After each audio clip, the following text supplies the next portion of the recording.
Okay, in this section, we're going to look at current and resistance. Current and resistance. So let's start by defining current. Current is basically rate of flow of charge. We're going to use I. This is rate of flow of charge. Rate of flow of charge.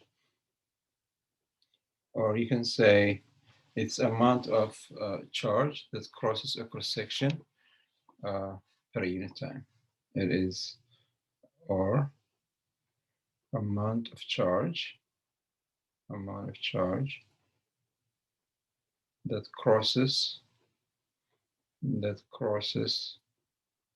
a cross-section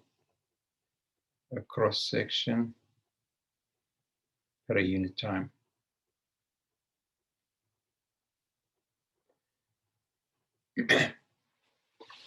Now suppose you have this wire, and let's say a charge dq crosses this cross-section at a time interval dt.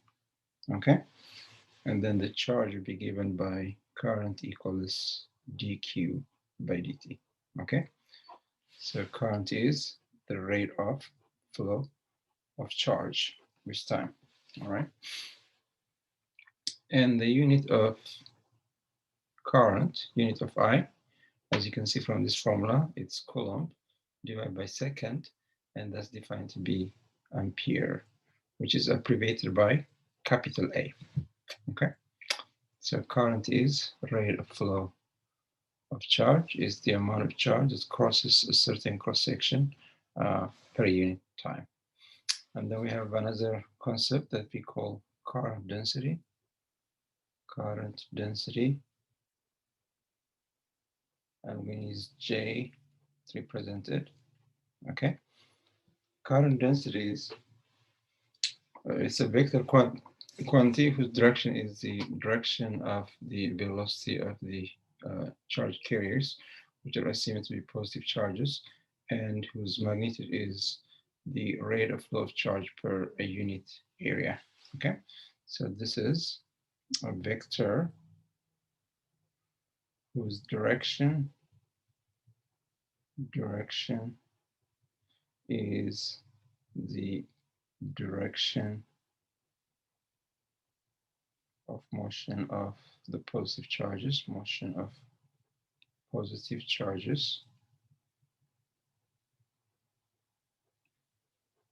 and the direction of let's say direction of velocity of positive charges, and whose magnitude is the rate of flow of charge per unit perpendicular area, is the rate of flow of charge per unit perpendicular area, per a unit perpendicular area. So its direction is the direction of the velocity of the charges, and its magnitude is the rate of flow of charge per unit perpendicular area. Okay, so let's say we have this wire. And this is the cross-sectional area the charges are crossing. Let's say this is a perpendicular. So if a charge dq crosses this cross-sectional area in time interval dt, okay, the magnitude of the current density is the charge crossing this cross-sectional area per unit time, per unit perpendicular area. But as we've seen in the previous section, dq by dt, the rate of flow of charge, is current. So we can say J is equal to current divided by the perpendicular area of the cross-section. Okay, so this is the definition of current density. Okay, and this is a vector quantity, And if EV is a unit vector in the direction of the velocity of charges, direction of the velocity of the charges. Okay. In other words, this EV equals the velocity divided by V. Okay. Then the vector J would be current per unit perpendicular area in the direction of the velocity of the charges. So J is a vector quantity whose direction is the direction of the velocity of the charges. Okay. Now let's look at the relationship between current density and current relationship between current density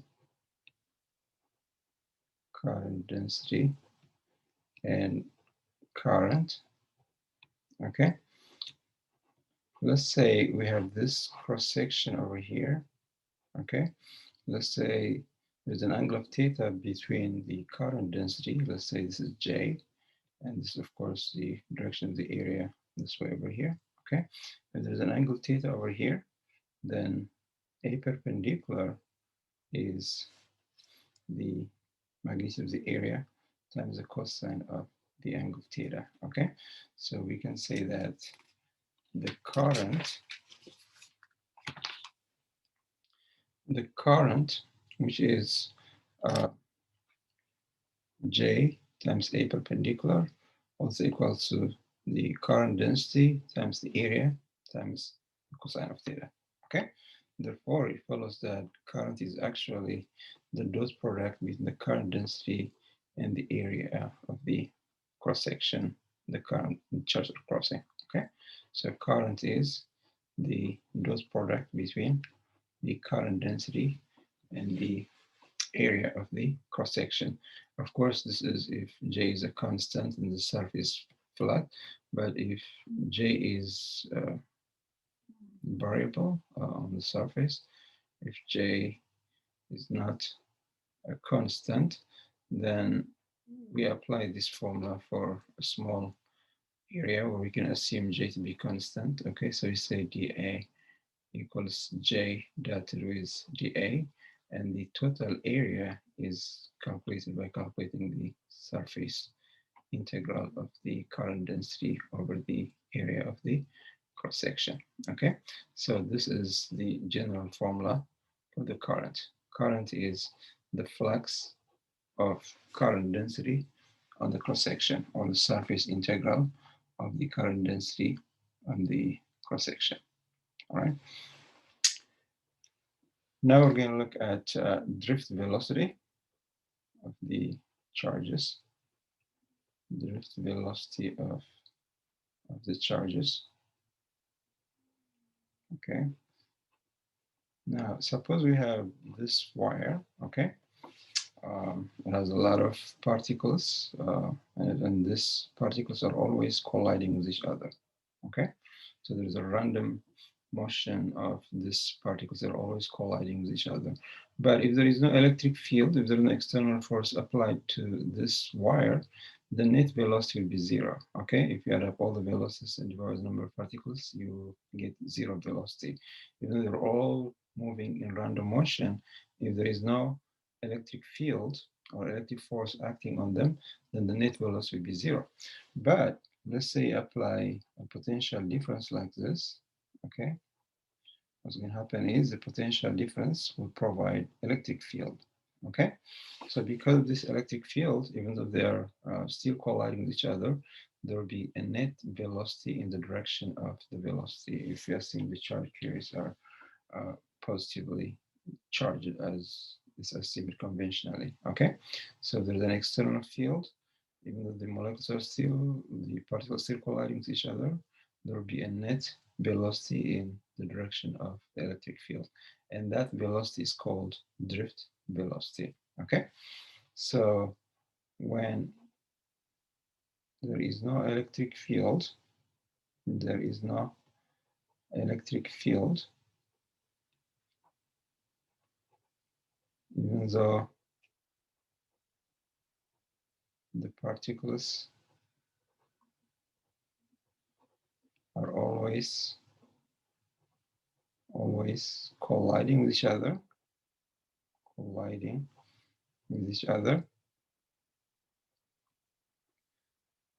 the net velocity is zero. The net velocity is zero. But if an electric field is applied,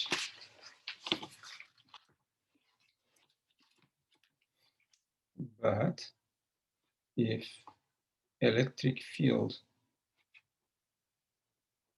is applied, there will be a net velocity in the direction of the field,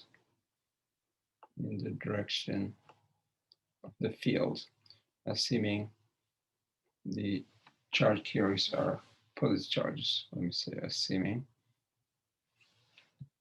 the charge carriers are positive charges. The charge carriers are positive charges. Okay. This velocity is called drift velocity. This velocity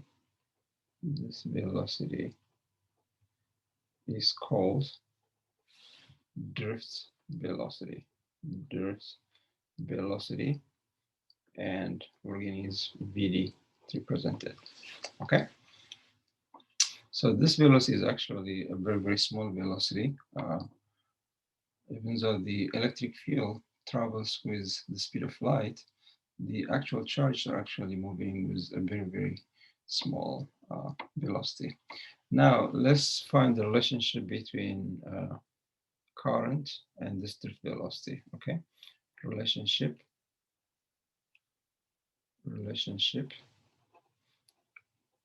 between current and drift velocity.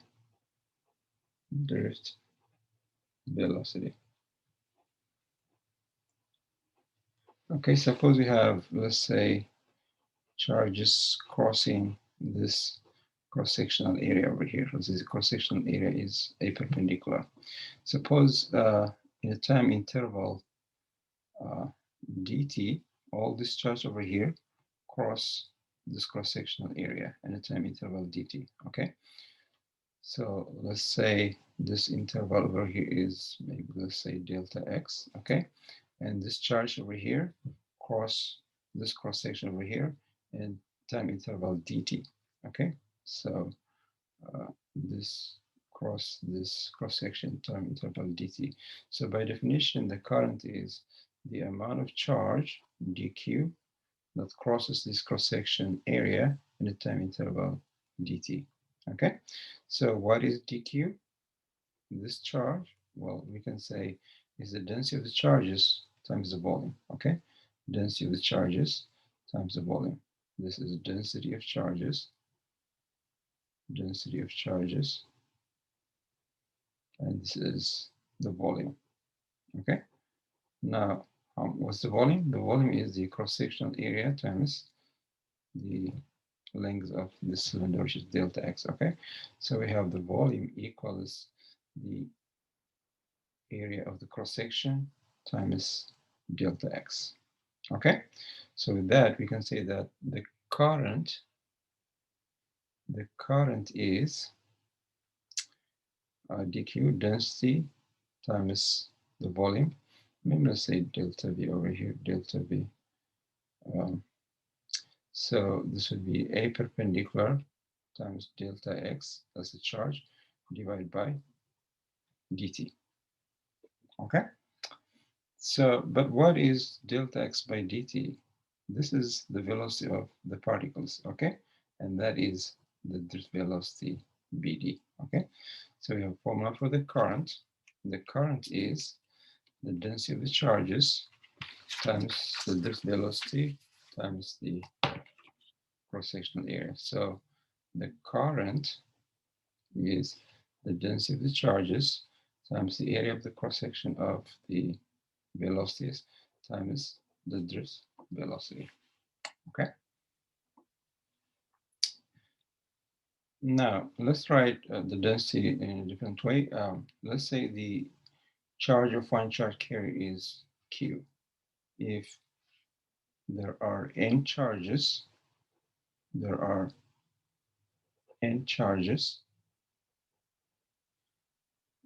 the charge of one carrier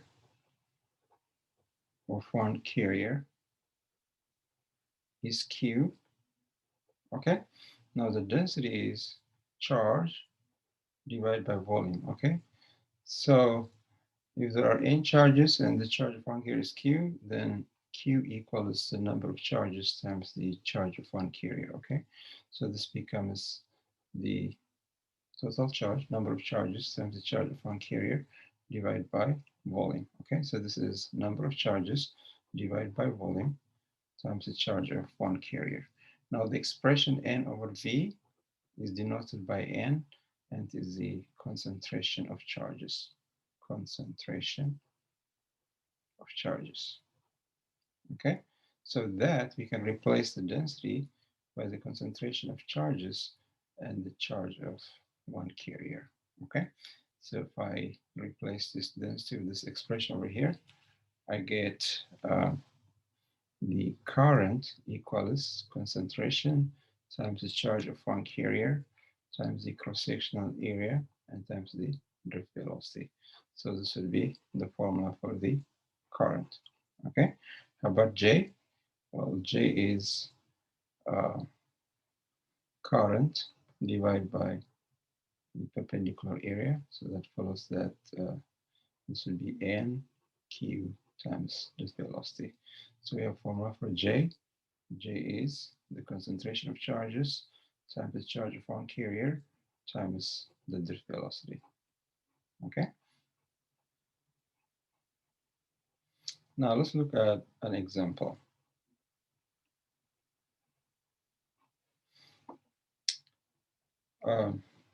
Suppose, let's say, a 2 amp current is flowing in an aluminum wire of cross-sectional radius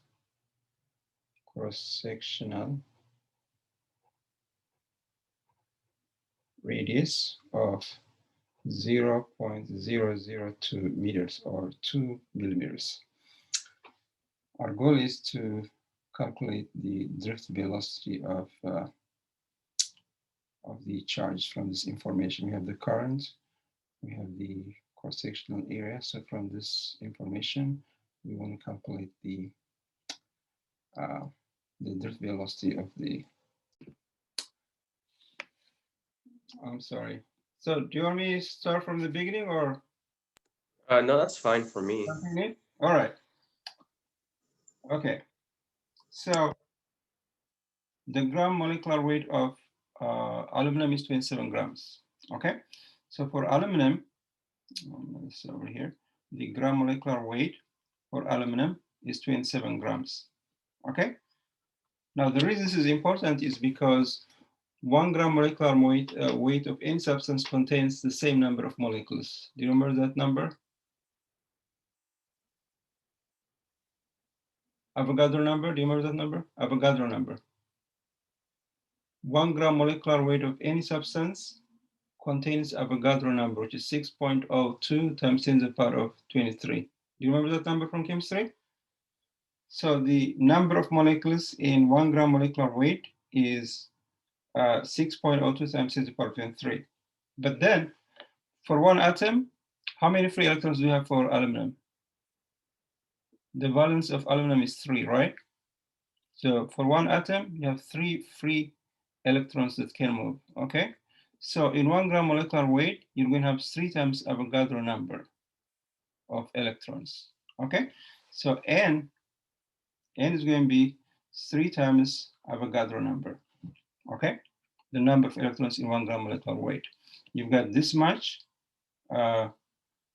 atoms, but one atom has 3 free electrons. The valence of aluminum is 3, right? So this is the number of electrons you would have in 1 gram molecular weight. Okay, so we have this one over here. Rn is 3 times Avogadro number, which is 3 times 6.02 times 10 to the power of 23. Okay, now we need the volume. How do you calculate the volume? Volume is mass over density, right? This is mass over density. So we have the mass. Let's say this is mg over here, mg over density. Maybe let's say density. This is the gram molecular weight, and then divided by the density. And the density of aluminum is 2700 kilogram per meter cubed, okay? And we have to convert this to kilograms so that we can calculate the density. So mg in kilograms is going to be, this is 27 divided by 1000, we'll have 0.027. All right, so you calculate the volume. The volume is 2700 divided by 0.027, okay? Or 2.7 times 10 to the power of 3 divided by 2.7 times 10 to the power of -2, right? So, oh, I reversed it. This is density. This is 0.027 divided by 2700, right? So you've got 2.7 times 10 to the power -2 for the mass, that's in kilograms, divided by the density, which is 2.7 times 10 to the power of 3, right? So you get 10 to the power of -5 for the volume. This is a volume of 1 gram molecular weight, but we know the number of molecules in 1 gram molecular weight, right? Now we can calculate the concentration. You see, the concentration is the number of particles or electrons, 3 times the Avogadro number. And then now we have the volume. The volume is 10 to the power of -5 meter cubed, okay? Meter cubed over here. So this would be 3 times Avogadro number times 10 to the power of 23. That's number of molecules in 1 gram molecular weight. And then there are 3 free electrons in one atom. So this is the total number of electrons we have in 1 gram molecular weight. We divide that by the volume, we get the concentration of charges. Okay, so we come back over here. The drift velocity, is current divided by the concentration and the charge of one charge, which is the charge for an electron, and then the perpendicular area. Okay, that's it. So we have already concluded, or it's given that I is 2 amps. So you get 2 amps divided by this expression, whatever that is, that's for the concentration of charges, 3 times 6.02 times 10 to the power of 23 divided by the volume, okay? That's the concentration of charge. And what's Q for an electron? It is 1.6 times 10 to the power of -19, right? This is 1.6 times 10 to the power of -19. And then the area is pi times the radius squared, okay? So this will give you the drift velocity of the electron, okay? It's simply current divided by concentration of charges, the charge of one carrier, which is 1.6 times 10 to the power of -19 coulomb, and then the cross-sectional area of the wire, okay? The main thing is calculating the concentration. To calculate the concentration, you take 1 gram molecular weight, because for 1 gram molecular weight, we know the mass, and we know the number of particles in 1 gram molecular weight, okay? So from that information, you can calculate the concentration, and then from that, you can calculate the drift velocity, all right? Now we're gonna look at Ohm's law. We've done a lab about this one. So what does Ohm's law state? In elementary physics, it's stated as the potential difference across maybe first let me define resistance. I'm sorry, let me define resistance before I do Ohm's law. Let me define a resistor. What's a resistor? A resistor is a device that converts electrical energy to non-electrical energy. This one is a device that converts electrical energy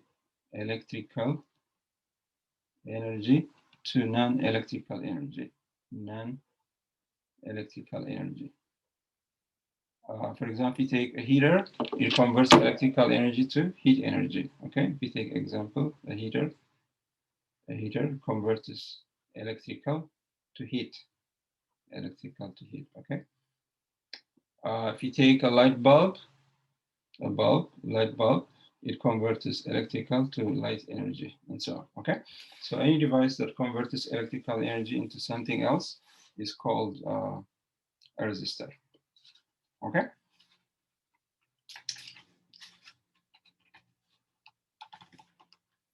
Now let's state Ohm's law. Ohm's law says that if you have a resistor, let's say this wire over here, okay, if you connect it to a potential difference, you're basically providing electric field over here. The electric field will produce flow of charge, which can be expressed in current density or in terms of current. Okay, so this is the electric field, and the corresponding movement is the current density J. Okay, Ohm's law says the current density is proportional to the electric field. Okay, Ohm's law states that Ohm's law states that the electric field, let's start current density. The current density due to the electric field is proportional to the electric field. Okay, to the electric field. So the greater the electric field, the greater the current density, the amount of charge crossing the cross-section per unit time and per unit perpendicular area, right? So we have J is proportional to the electric field, which means the ratio between J and E is a constant, okay? This constant is a material constant, which means it's a constant for a given material, but different for different materials, and it's called conductivity of the material. It's denoted by the signal over here. It's called conductivity of the material.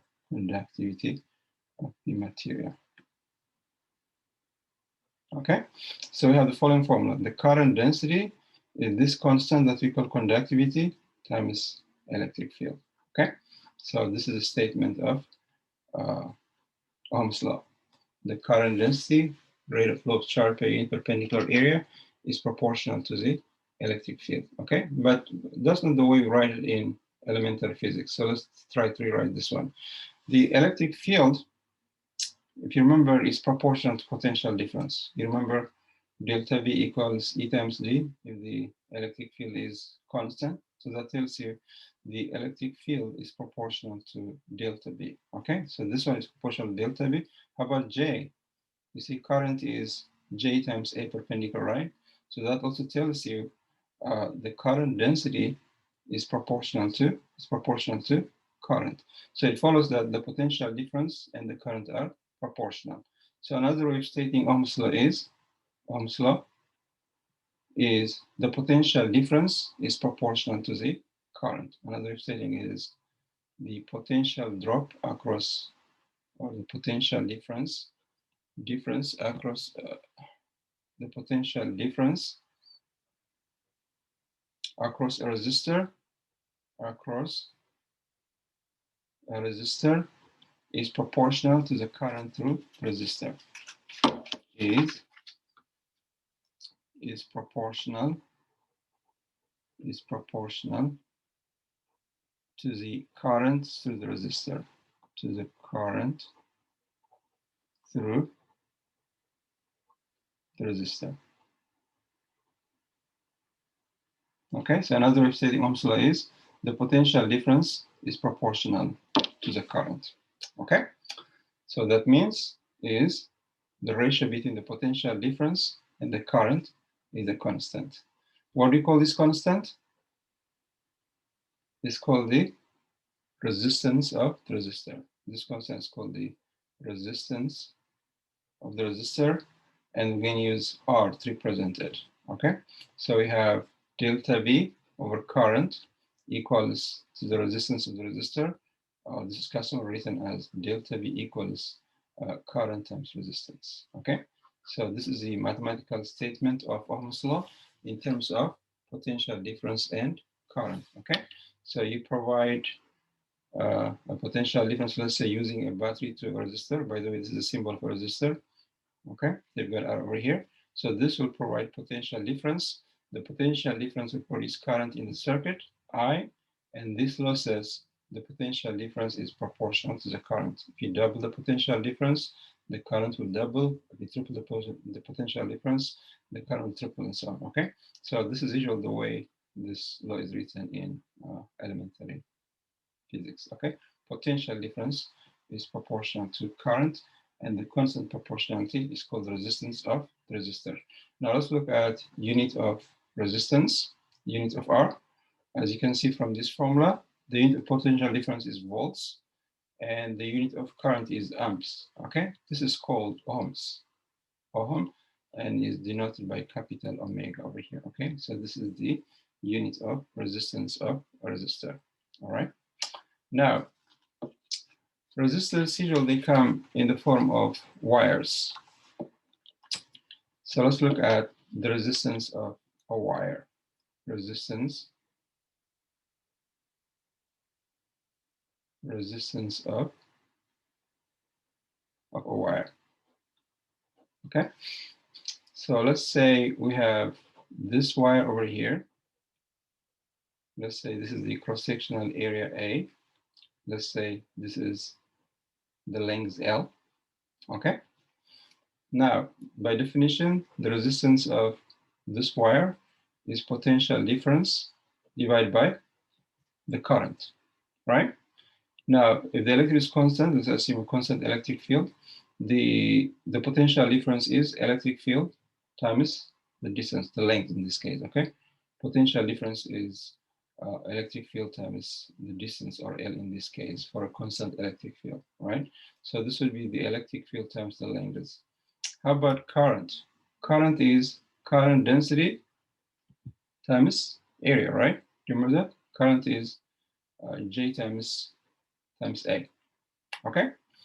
Now remember this formula. J is conductivity times electric field, right? So this tells you the ratio between electric field and current density is 1 over conductivity. Okay. So the resistance of a wire will be like this. This is 1 over conductivity. 1 over conductivity is the length of the wire. This is the cross-sectional area of the wire. Okay. So that gives you a formula for the resistance of a wire. But this one is usually expressed in terms of resistivity. Resistivity, let's define it, is defined to be the inverse of conductivity. Again, is rho represented. This is inverse of conductivity. So basically it's defined to be 1 over conductivity. Okay, so with that, we have the following formula for the resistance of a wire. It is resistivity times length divided by cross-sectional area. Okay, so this is the formula for the resistance of a wire. It is proportional to the length of the wire and inversely proportional to the cross-sectional area of the wire. Okay, this one is a constant, material constant, which means it's a constant for a given material, but different for different materials. All right. So resistors usually they come in the form of wires. To know their resistance, all you need is their length and cross-sectional area, and you can find this in tables. Let's say it's a copper, you can find this number in table in textbooks. All right. Now let's look at some examples of obtaining resistances. Example. Let's obtain resistance of a cylindrical cable, of a cylindrical cable,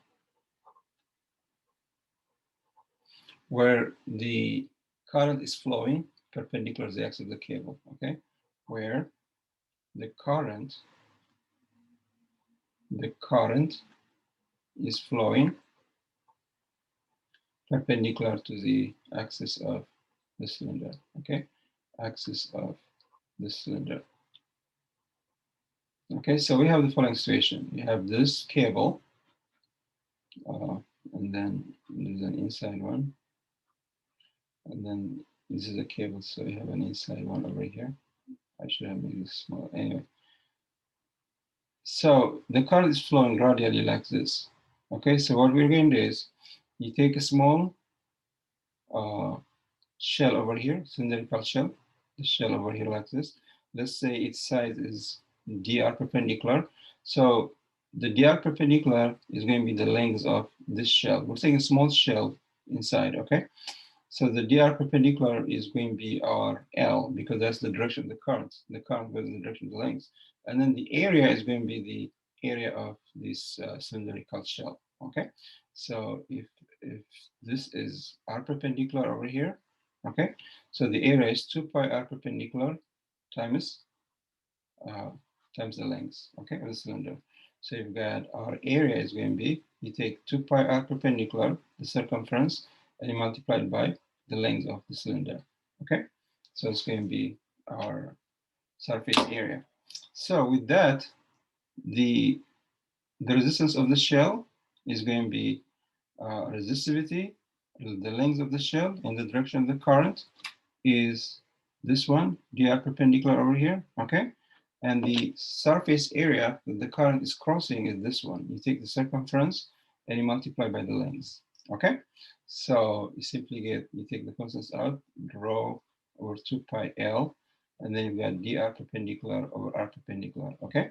And let's say the radiuses of the cable goes, let's say this is A and this is B. Let's say it goes from A to B.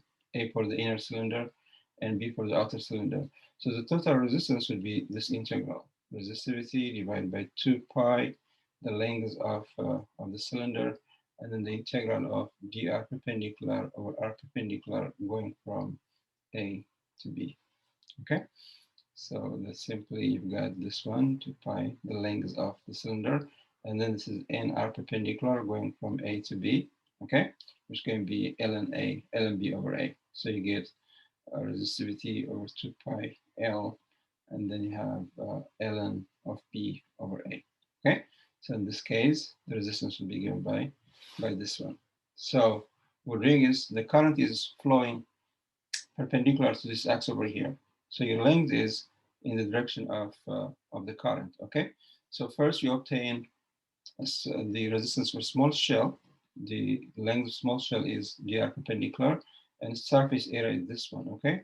So the resistance of that shell is going to be resistivity times the length of the shell in the direction of the current, and then divide by the surface area, which is, you take the circumference, you multiply by the length, okay?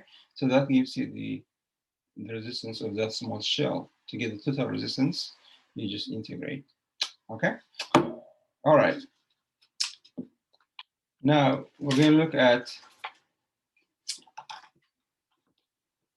the dependence of resistivity on temperature, okay?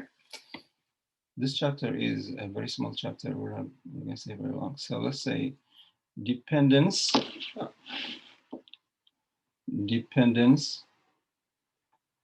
of resistivity on temperature.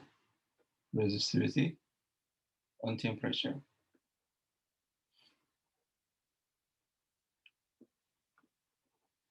Now, what happens when temperature increases? When temperature increases, the molecules are always moving randomly, right? Now, when temperature increases, the motion of the molecules and atoms increases, right?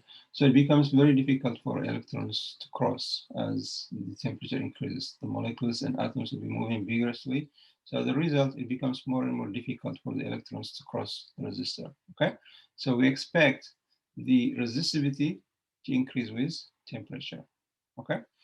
So experiment shows that the change in resistivity depends on two factors. The change in resistivity due to change in temperature is proportional to, obviously, to the change in temperature. The greater the change in temperature, the greater the change in resistivity, but also it depends on the initial resistivity, that is the resistivity before the change in temperature started, okay? And so we're going to use a constant proportionality. maybe this like this over here.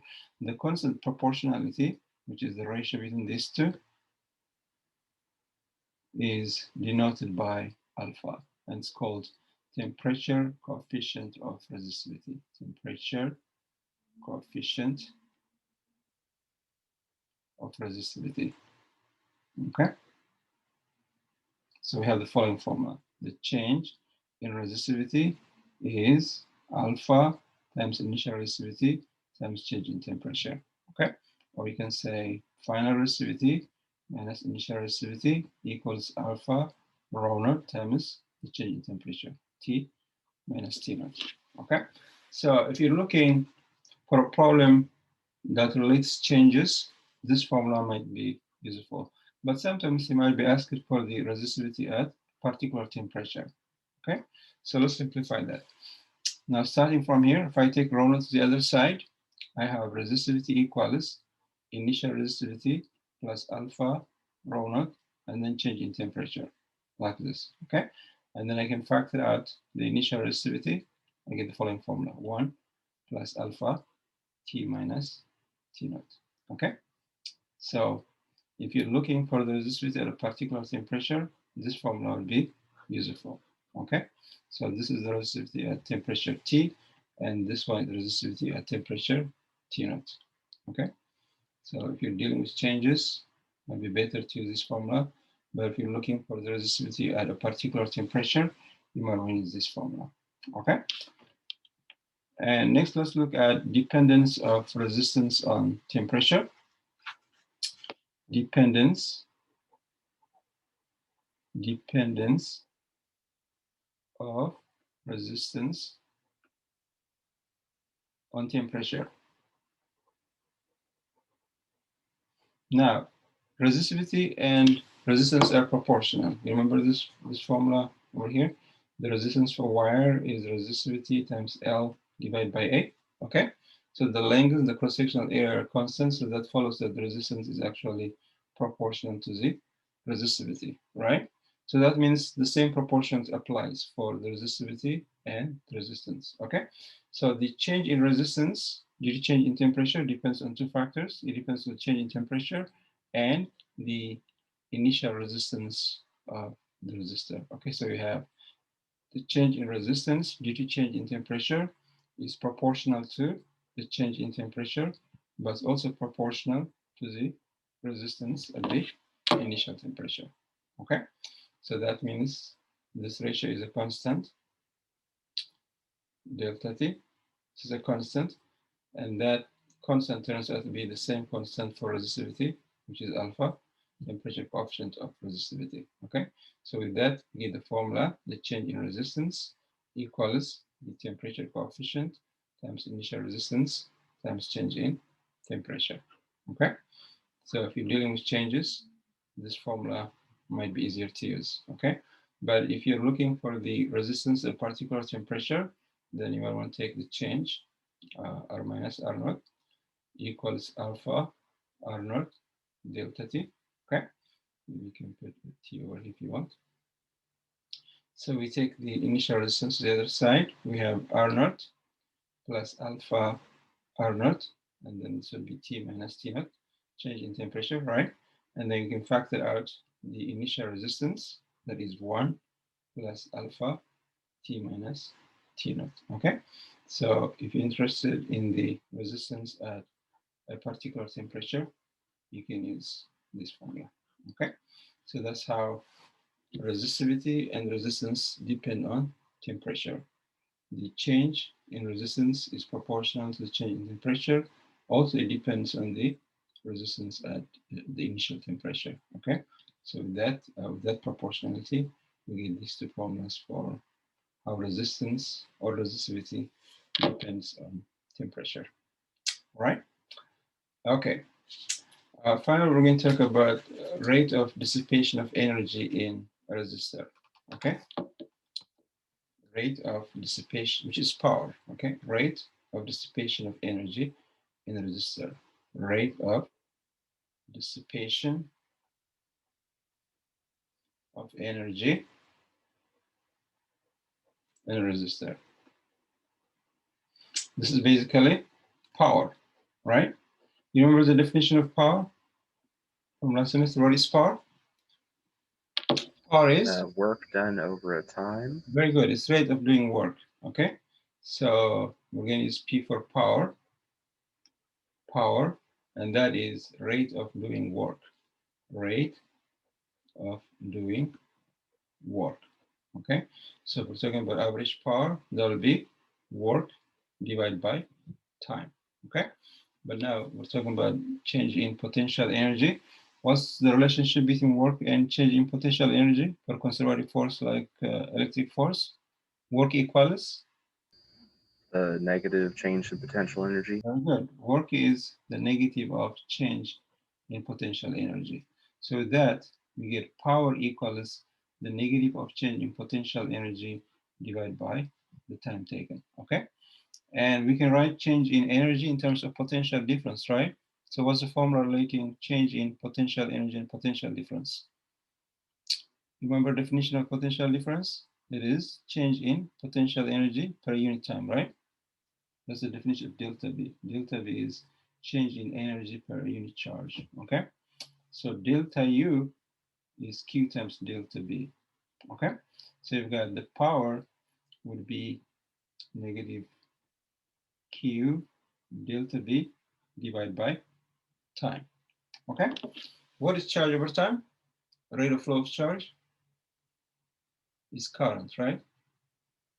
So this one over here, charge divided by time is rate of flow of charge, and that's defined to be current, right? Now the power is negative because this is resulting in a loss of kinetic energy of the particles. But let's not worry about the negative. Okay, let's just put P over here, and so that will be current times potential difference. Okay, so if I say rate of dissipation, I don't have to say value. I'll just say P equals current times delta V. Okay, so that's how you calculate rate of dissipation of energy in a resistor. It is current times potential difference. Okay, that gives you how much energy is being converted from electrical energy to non-electrical energy in the resistor. Okay, and remember the unit of power? Unit of power is? Joule. That's energy. That's joule per second, and that's defined to be watts. Okay, so the unit of power is watts, and this is abbreviated by capital W. Okay, now we can get alternative formulas for this one. For example, if I substitute delta V equals IR, which is Ohm's law. Okay, so you get another formula for power. I delta V is current times I times R. We get I squared R. Okay, so if you know the current and the resistance, then you can use this formula. Okay, or if you decide to replace current, current is delta V divided by resistance from Ohm's law, right? That also will give you power equals delta V over R times delta V. So you see, power will be delta V squared divided by resistance. So depending on what you have, you can use either of this formula to calculate the rate of dissipation of energy or rate of conversion of electrical energy to non-electrical energy in a resistor. Okay, maybe let's look at an example. Let's say a 10 ohm resistor, let's say, is connected, let's say, to maybe a 6-volt battery. Okay, let's say how much energy is dissipated per second, or let's calculate the rate of dissipation of energy in the resistor. Calculate the rate of dissipation of energy of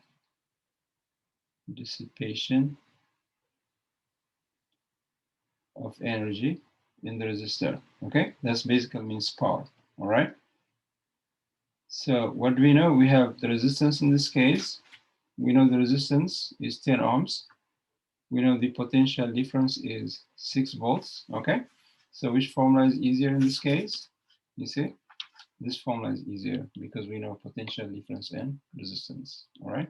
So we can calculate power equals delta V squared divided by resistance, and that is 6 squared divided by 10. That's going to be 3.6 watts. So that means every second, 3.6 joules of energy is being converted to heat energy or whatever, maybe light energy and so on, whatever the resistor is converting it, okay? Now let's say calculate the amount of energy dissipated, maybe in 10 hours, the amount of energy dissipated, let's say in 10 hours, all right? So now we have power. The energy is delta U, okay? Power equals the energy divided by time. We're looking for delta U, that's the energy. So delta U is power times time, okay? So that will be, the power is 3.6. The hours need to be in seconds, right? So it's going to be 10 times 60 times 60, like this, okay? So it's going to be 3.6, and then we have over here is 3 times 6, 36 times 1,000, right? 1,000. Anyway, so this will be the amount of energy we get in 10 hours. The energy is power times time, okay? Now let's define a unit of energy used by the power companies. What kind of units of energy do the power companies use? If you look at your electric bills, they use kilowatt hour, right? So let's define what a kilowatt hour is. Kilowatt hour. Let's define it's a unit of energy, and we can abbreviate it as kilowatt hour like this. Okay. Now, this one is defined to be amount of energy dissipated by a 1 kilowatt device used for an hour. Okay. If you've got a device whose power is 1,000 watts, that is, it dissipates 100 joules of energy per second. If you use that for an hour, that energy is called kilowatt hour. Okay. So this is defined to be energy dissipated